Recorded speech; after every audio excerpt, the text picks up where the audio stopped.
So what has happened in America, they've been using so many chemicals for the last 15, 20 years. The mite has become resistant to the chemical and now can overrun the hives. It's interesting because in Africa and Cuba, they don't have these governments that get involved. So they didn't have any help and the bees just had to get resistance.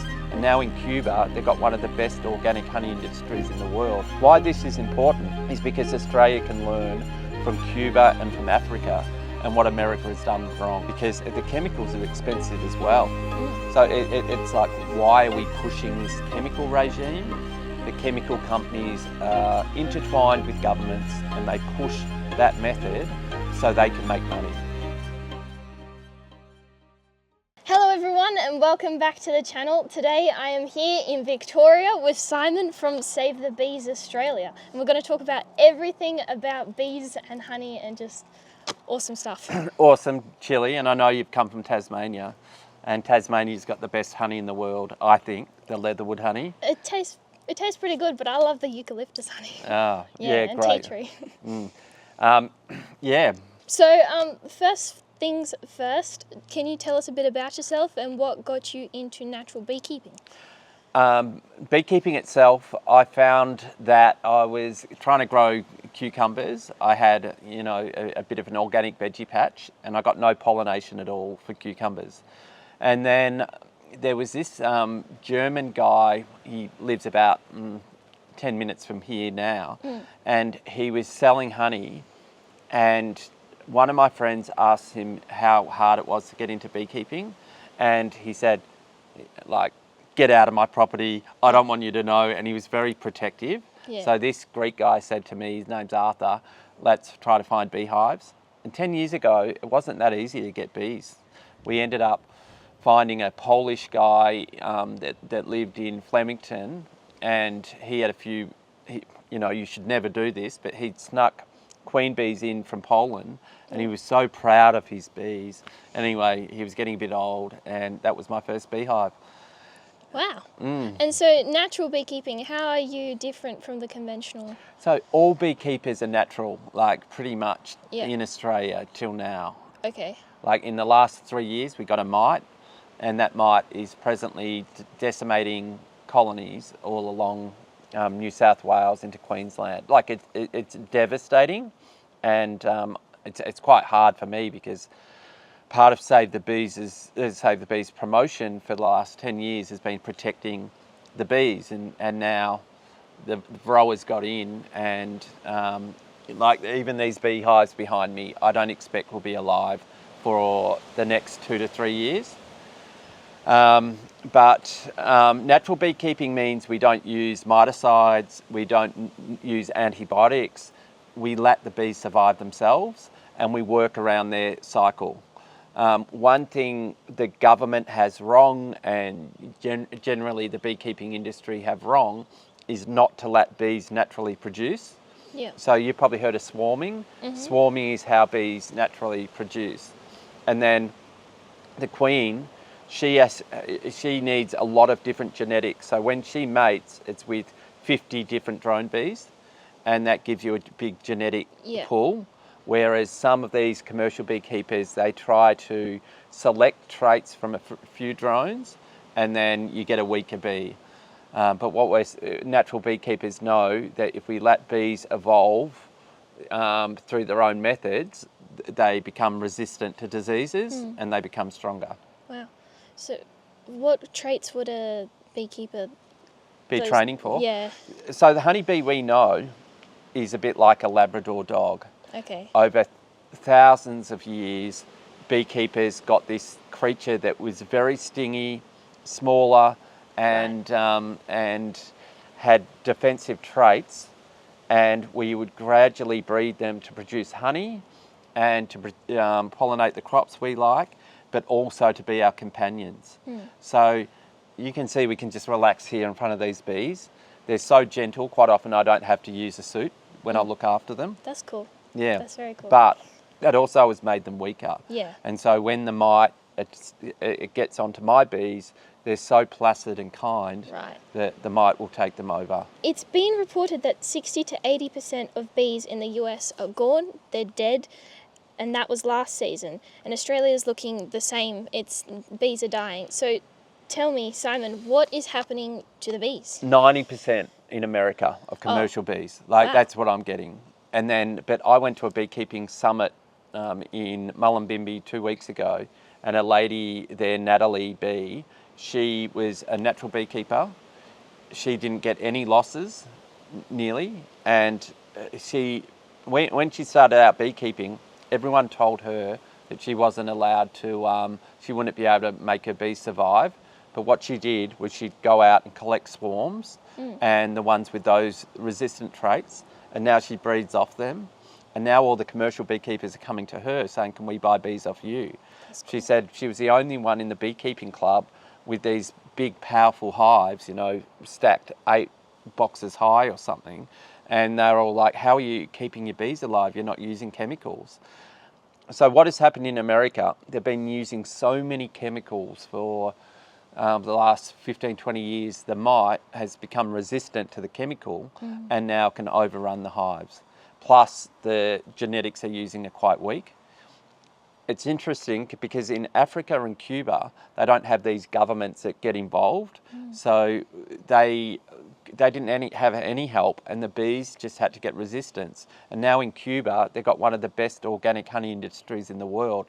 Why this is important is because Australia can learn from Cuba and from Africa and what America has done wrong, because the chemicals are expensive as well. So it's like, why are we pushing this chemical regime?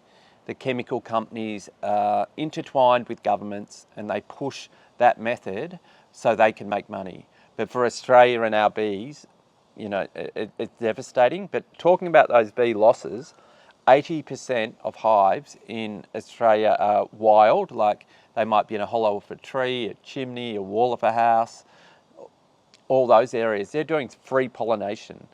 And then when they die, all these crops aren't going to be producing food for a few years.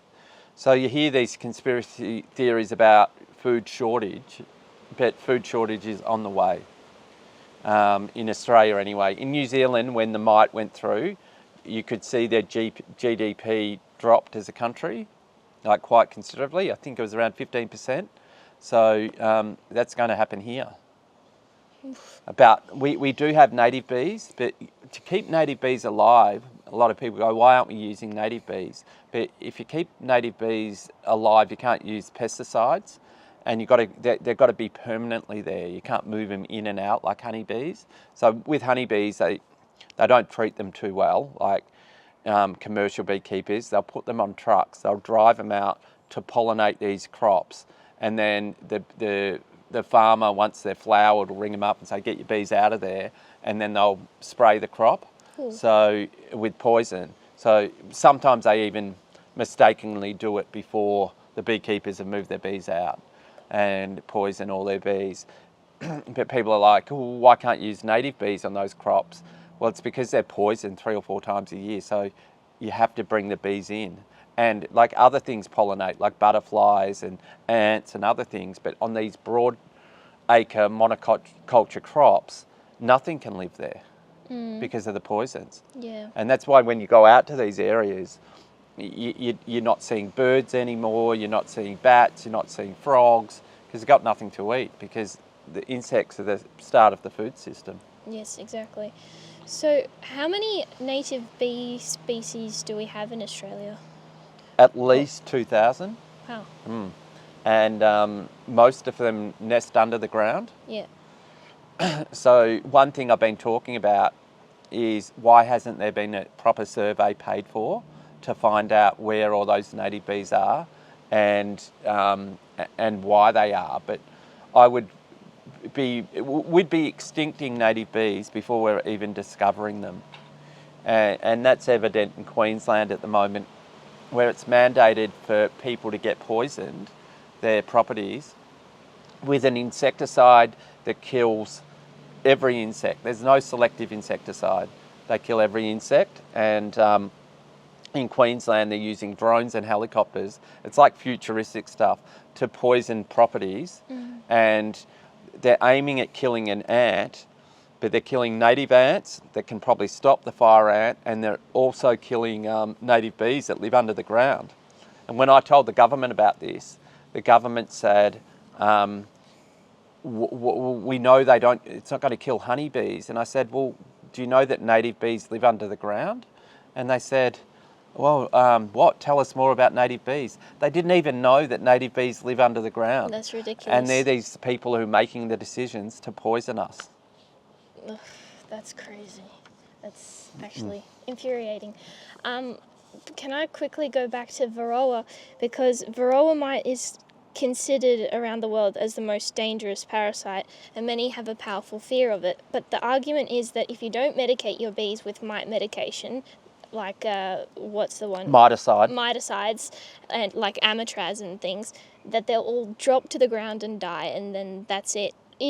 I find that hard to believe that miticides are the only solution for it. And like you said with Cuba and Africa, that they found a way that they bred the stronger bees.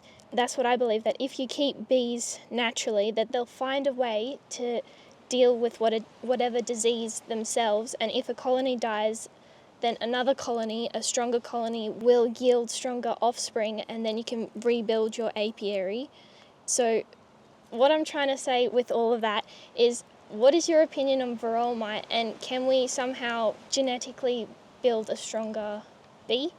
Yeah, like you've said it better than most beekeepers. Like I've gone to government, held, committee meetings and things, and you said it more eloquently. That's exactly how it should be done. Yeah. But it is complex. One, you've got these beekeepers that make a living out of pollination, and you can't really go up to them and say, oh, you're out of business, you're 10,000 hives or 2,000 hives, you can't work anymore. Plus you've got this other situation where you've got these crops that need pollination because no wild bees anymore, that need a pollination anyway. And then you've got this huge population that lives in the city that needs food. And so in this limbo time, when varroa is spreading around and we're losing beekeepers, if we don't have those chemicals, are we going to miss out on all that food that's grown? So it could end up with people starving. So it's a tricky one, because I see both sides of the coin.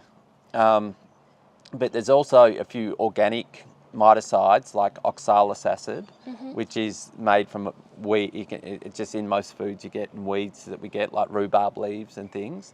That works quite well. But ultimately, if you had a long-term vision, you would copy Cuba and Africa, let the mite do all its destruction it's going to do, and then the host can't live on bees that are dead. So because the population drops so much, the mite basically wipes itself out. Right. Because a parasite isn't meant to wipe out a host, because then it won't exist. So the whole thing is the varroa was never meant to be on the honeybee. It was meant to be on the Asian bee, and somehow it's jumped over to its species. So nature works these things out. So what nature wants to do is wipe all the honeybees out, and then a couple of them will survive, the 3 or 10%, and then we breed off that stock. And that takes 3 to 5 years at least. Okay, wow. Are there any herbs or flowers, like you said with the rhubarb leaves, that we can help support the bees with this? Yeah, there are. So you're looking for that oxalic acid. They're saying thyme oil. Yep. So thyme. Yeah, it's confidential, but I'm talking to a guy I call the Wizard, and he reckons he's got the brew, and and the method of applying it, and he's in one of these varroa areas and hasn't lost a hive yet. That's impressive. Yeah, I might reach out to you, because when it's only available to some commercial people at the moment who are testing it, but when it becomes available for your backyard beekeeper, I'll talk to you and we'll get the word out. Keep me in the loop. Thank you. Keep you in the loop. Let's go a bit more but happy. Just on that, most of sorry. the herbs like lavender, rosemary, like that we've called thyme, that we eat and we use, we've cultivated them for thousands of years, and as a civilization, as Western, we've carried them with us, and there's a reason we have those on our food and in our gardens, is because they're medicinal. Yes. And it's a reason why bees love them so much. The funny thing about lavender is it doesn't produce much nectar, doesn't produce much pollen, but bees love it the most. And that is because they say the smell of it rewires their brain, and that's part of the reason why bees are so intelligent. Like through their life, they can do so many different chores, whereas in humans, we probably can do that too, but we're lacking that maybe because we're not getting taught those things about how healing even the smell and the frequency is of these plants. Wow, that might explain it why when I love to put lavender essential oil on myself, that might explain it why the bees sometimes come and just like buzz and land on me. Absolutely, yeah.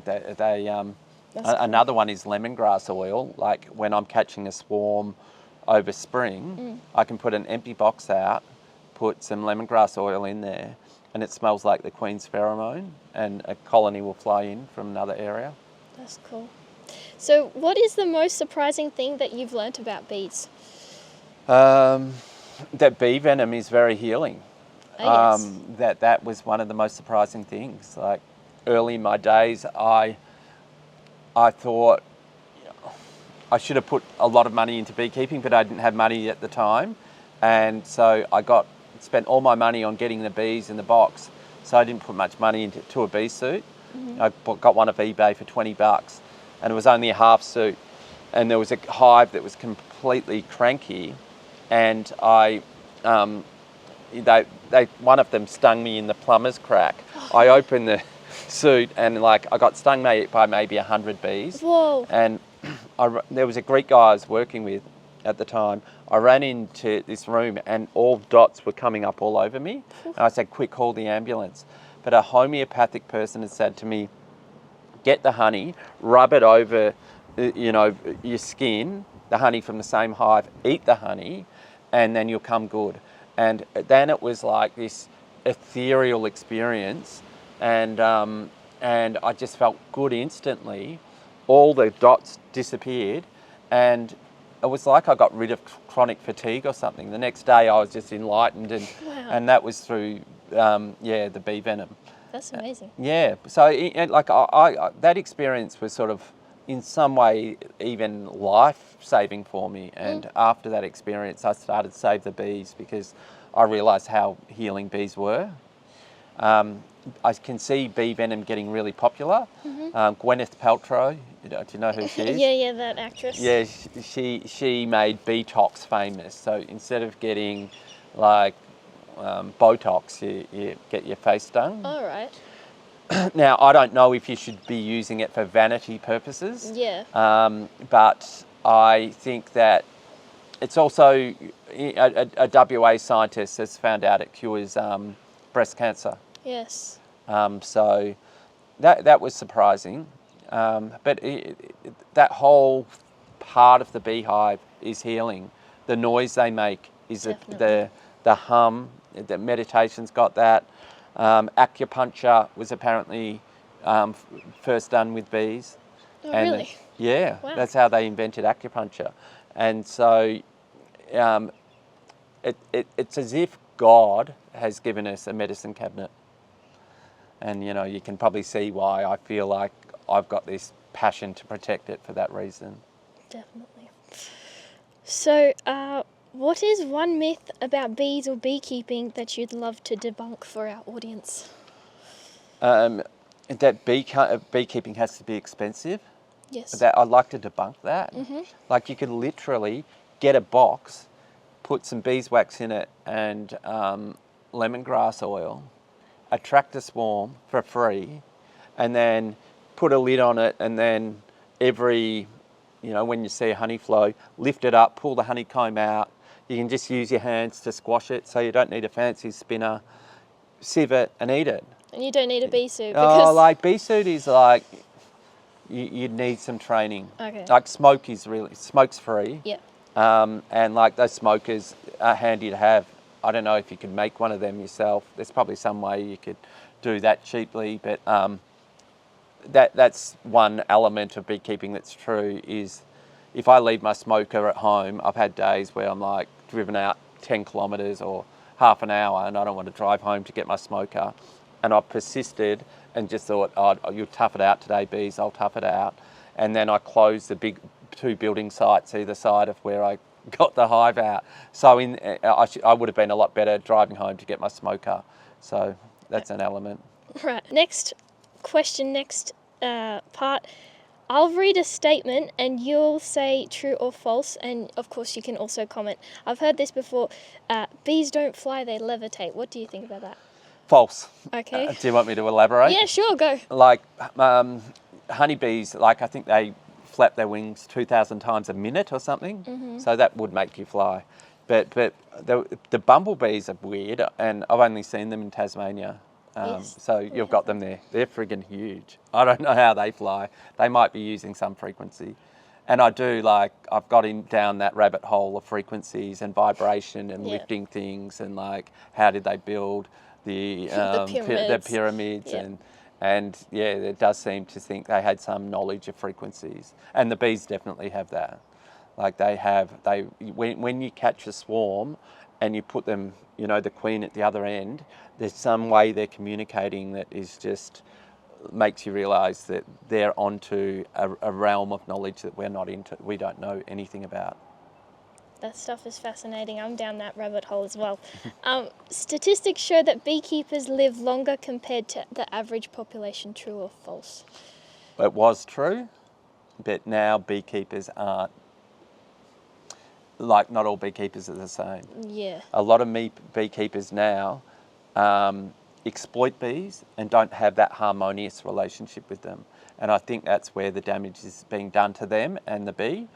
And I'll say that because I see these guys and they live off a diet of meat pies, driving trucks, and they'll say things like, oh, let's take the bees, because bees at night time all go back into the hive. So if you're going to move bees, you should only do it night time. And then some of these big commercial guys, they're like, oh, the old bitches get back late, bad luck.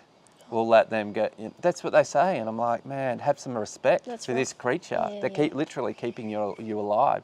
So honour and respect is such a big part of it. But this is before the days of pesticides that they live longer.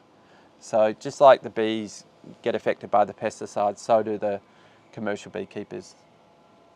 Yes, I will add to that because I did do research, so I will tell my audience that I recently saw an abstract from a study in Malaysia, and they did find that beekeepers have long telomeres, which is one of the factors that determines your longevity. So I guess if you're... Well, I'd put that down to bee venom. There's a lot of beekeepers I know that don't eat that much honey. Oh, yeah? But I think honey's really healing. Okay. The wizard guy I was talking about, he's like 70 or 80. He looks like he's 65 or something. Like, he looks a lot younger. And I go to his house and he has a jar of yellow box on his table, honey. And he drinks it like a cup of water as I'm talking to him. And he's, you know, he doesn't eat much, but he nearly has a diet purely of honey. Wow. And so honey, I think honey would increase your longevity, and bee venom. But I think you've got to get bee venom naturally in a way. Like, a lot of people are extracting it using electricity. What they'll do is they'll put this plate out in front of the hive that's got an electric charge, and the bees land on it, think something's attacking them. They all sting the plate, but their stinger doesn't come out. It just leaks honey. Okay. And then they scrape it off. It's all white powder, and then it's worth, you know, a few $100, you know, for grams of it. Wow. So, can you tell us the importance about antibiotic-free honey? Yeah, I can. And I'm running a campaign at the moment about antibiotic-free honey, and it's interesting. I've got this sticker here. This company here, Hampson Honey, they're the only company on the supermarket, and they're not even on the East Coast, but in Queensland, that are running with antibiotic-free. So you probably know it makes sense with pig farming and chicken farming that the like that factory farming mold is that bees are the chickens and the pigs are getting sick all the time because of the way they're living. So what farmers do is they feed them antibiotics. The same is with beekeeping. It's a lot of beekeepers, particularly the one that do big pollination jobs, they keep their bees in conditions that aren't very good. The bees get sick, and instead of checking them, they'll spread antibiotics over all the hives, and then the antibiotics end up in the honey. Yeah. And then you go, oh, so what? It tastes good. But what happens is if you're getting hidden antibiotics in your food, then you'll end up, when you do get sick, you might get cancer, something else might happen later in life. You need an operation and you're not healing, and the doctors give you antibiotics, they don't work. It's called antibiotic resistance. And so for that reason, I'm saying only buy antibiotic-free honey. Even if you're at the market, ask them, can you guarantee your honey is antibiotic-free? And then if anyone wants to get bulk honey that is antibiotic-free, they can contact me through the website. And like, I've over 10 years collated all the beekeepers that are doing things the right way. And then I've also worked out who the dodgy operators are. And this company's one of the good guys. Okay. Can't get that in Tasmania. Have to find our own antibiotic-free people. I can find you the best honey in Tasmania. You can? Yeah, the Honey Collective. We'll work that out. Okay. I'll give you a taste of their honey. Yeah, awesome. So now let's get into the nitty-gritty and the slightly more depressing side. Can you tell us the story about the Capilano? I can tell you that that's an ongoing fight, and I don't look at it as a depressing story. Okay. In the fact that I get to reveal it. It seems an absurd story, like that. I think they've got a container. Have you got a container there? Oh, I think it was on your side. Oh yeah, here. You can read this yourself, like pure organic Australian honey and Australian certified organic.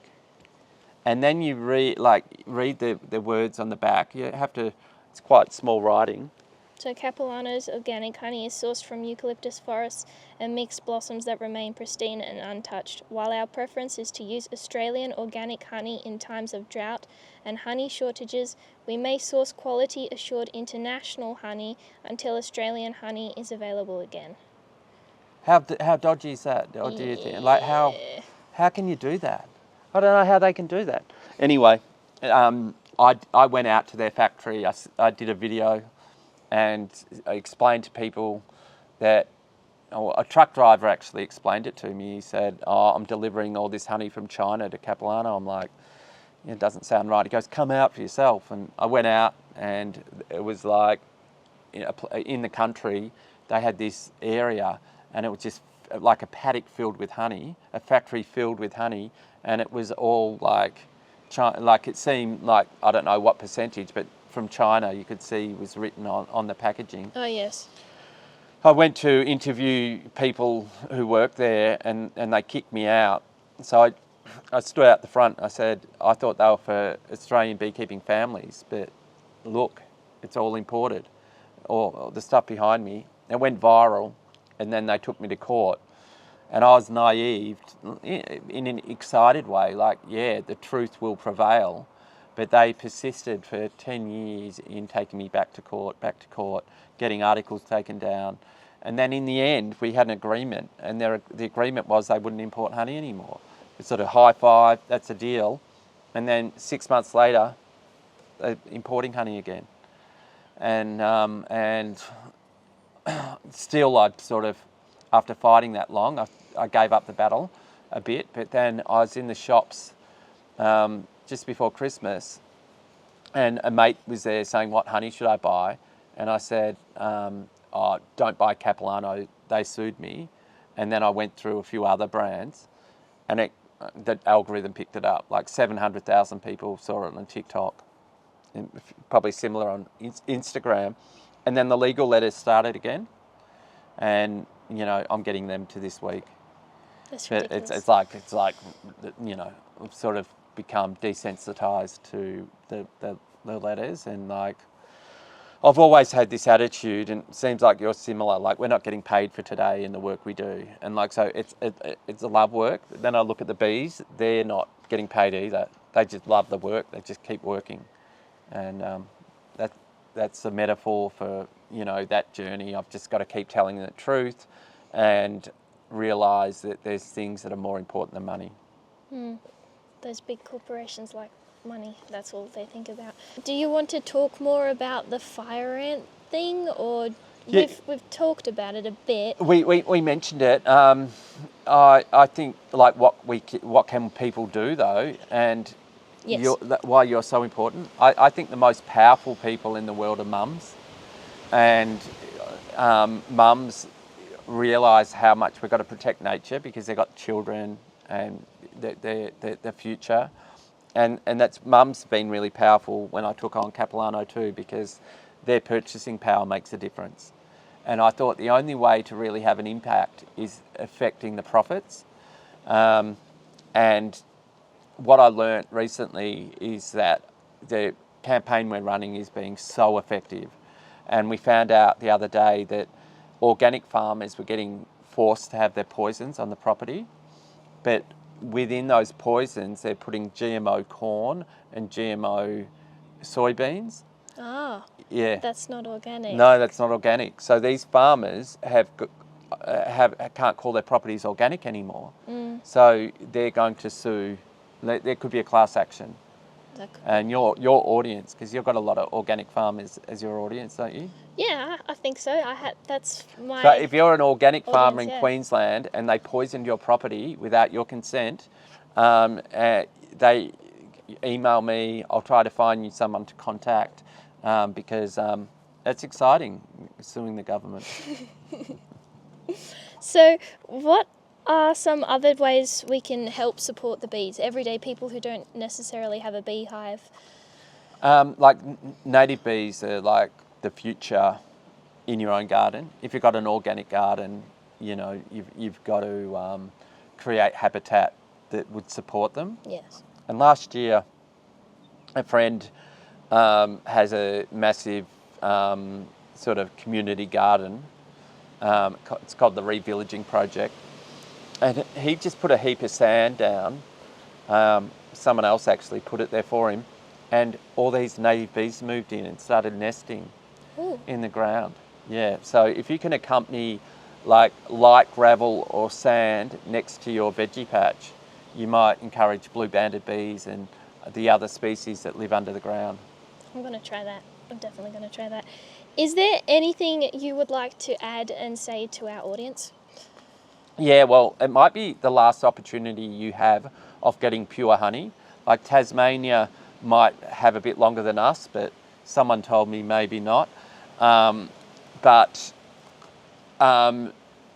make sure your honey is antibiotic free.